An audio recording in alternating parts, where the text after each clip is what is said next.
Hello friends, আজকে আমরা ICDS ডিপার্টমেন্টের আইসিডিএস অর্থাৎ কিনা income computation and disclosure standards, income tax ডিপার্টমেন্টের আইসিডিএস 1 হচ্ছে অ্যাকাউন্টিং পলিসিস। ঠিক আছে, income tax computation and disclosure standard কেমন হবে তাই নিয়ে। আচ্ছা, এটা applicable only for profits and gains of business and profession and income from other sources. এইখানে ইনকাম কিভাবে চার্জেবল হবে তার কম্পিউটেশন রিলেটেড কারণেই এটি অ্যাপ্লিকেবল। আর বুকস অফ অ্যাকাউন্ট যেটা কোম্পানি মেনটেন করে তার জন্য কিন্তু এটা নয়। কোম্পানি যে কোনো পলিসিতেই বুকস অফ অ্যাকাউন্ট মেনটেন করতে পারে, কিন্তু ইনকাম ট্যাক্স বলছে না, সেসবের জন্য এই স্ট্যান্ডার্ড নয়। এই standard is only for income, আপনার মানে কোম্পানি থেকে কত চার্জেবল হবে তার পারপাসে। ঠিক আছে, এবং কোনো কারণে যদি কোনো কনফ্লিক্ট অ্যারাইজ করে বিটুইন ইনকাম ট্যাক্স অ্যাক্ট এবং income computation and disclosure standard, তাহলে provision of the act shall prevail. অর্থাৎ কিনা ইনকাম ট্যাক্স অ্যাক্ট যা বলছে সেই অনুযায়ী প্রিভেল হবে। ঠিক আছে, আচ্ছা, এইবার হচ্ছে কিছু ফান্ডামেন্টাল অ্যাজাম্পশান আছে।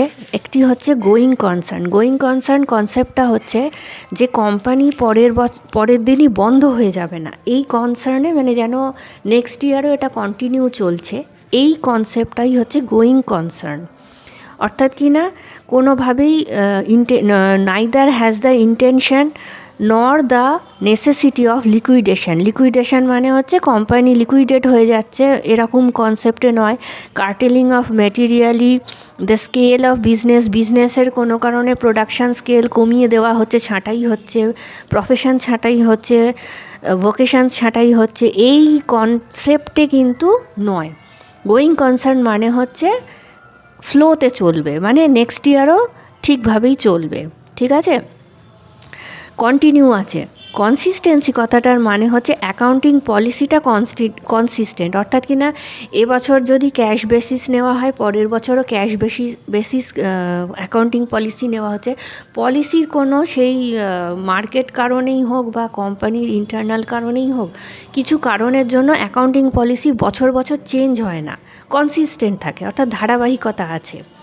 আর অ্যাক্রুয়াল কনসেপ্ট মানে হচ্ছে ইনকাম বা কস্ট বা রেভিনিউ তখনই রেকগনাইজ হবে যখন কি না সেটা আর্ন বা ইনকার হবে। এমন নয় কবে আলটিমেট মানে অ্যাকচুয়ালি আপনি পেলেন। এই কথাটার মানে হচ্ছে, ধরুন আপনাকে আমি বললাম যে আপনি এইটা মানে এই জিনিসটা আপনি আমার থেকে কিনেছেন, তার মানে আপনার খরচা হলো এত, সেটা আমি নেক্সট মান্থে পে করব। এই নেক্সট মান্থে অ্যাকচুয়ালি আপনি পাচ্ছেন, কিন্তু ডিল হয়ে গেছে এইবারের মতো। তো সেই যে মানে যেদিন থেকে ডিল হলো, ইনকার্ড হলো বা আর্নড হলো, সেদিনটাই হচ্ছে ধরা হবে, রেকগনাইজ করা হবে। আলটিমেট আপনি 1 বছর পরেও পেতে পারেন টাকাটা, বা খরচা আপনি 1 বছর পরেও করতে পারেন, সেটা আলাদা কথা। কিন্তু যেদিন থেকে রেকগনাইজ হলো যে এটা আপনার খরচা বা এটা আপনার আর্নিং, সেই দিনের বেসিসেই সেই প্রসেসেই কিন্তু রেভিনিউ কস্ট রেকগনাইজ করা হবে। এই 3টে হচ্ছে এর অ্যাসাম্পশান। আর এখান থেকে আর খুব একটা কোয়েশ্চেন এমসিকিউ রিলেটেড আসার আমার মনে হয় না ইম্পর্টেন্ট আছে।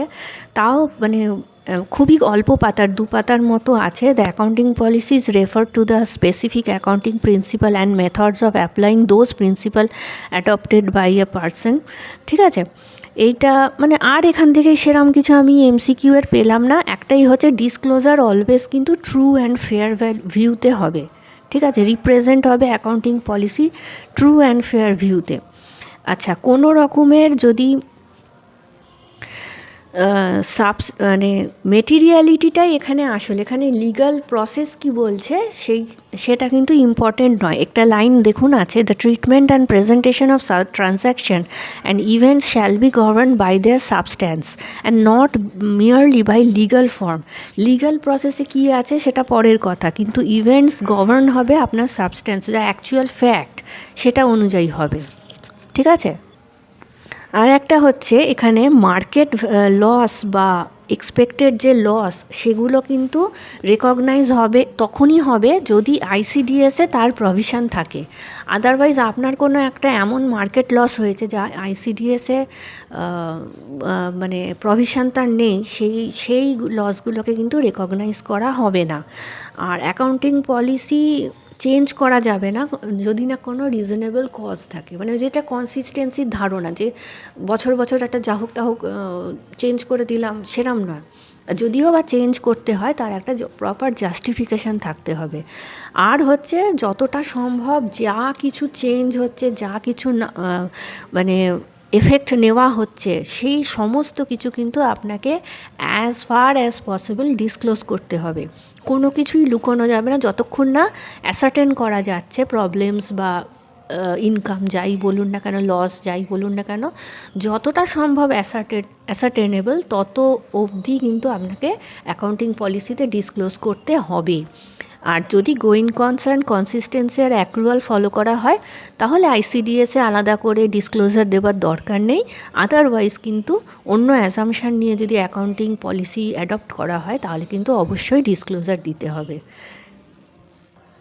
তো এই ছিল আইসিডিএস পলিসি, ঠিক আছে। ICDS standard 1 accounting policies preamble. ঠিক আছে, আজকের মতো ভিডিওটা এখানেই শেষ করলাম। একটা কথা বলতে ভুলে গেছিলাম যে এটা কিন্তু এই পাওয়ার কনফার করা হচ্ছে 145 section subsection 2 income tax act 43 of 1961. The central government hereby notifies the ICDS as specified in the annexure to the notification to be followed by all SSE. কোন কোন এসএসসির জন্য এটা অ্যাপ্লিকেবল না, সবার জন্যই অ্যাপ্লিকেবল, কিন্তু যদি এসএসসি ইন্ডিভিজুয়াল হয় আর অথবা হিন্দু আনডিভাইডেড ফ্যামিলি হয় যাদের অ্যাকাউন্টস ওই 44 সেকশন এ বি মাধ্যমে অডিটেড হয় না, ঠিক আছে, তারা বাদে সবার জন্য এটা অ্যাপ্লিকেবল যারাই কিনা mercantile system of accounting follow করছে, ঠিক আছে। এই ছিল মানে এক্সট্রা করে বলার। আর 17, 18 এবং সাবসিকুয়েন্ট অ্যাসেসমেন্ট ইয়ার থেকেই এটা অ্যাপ্লিকেবল, ঠিক আছে, এইটাই ছিল একটু বলার।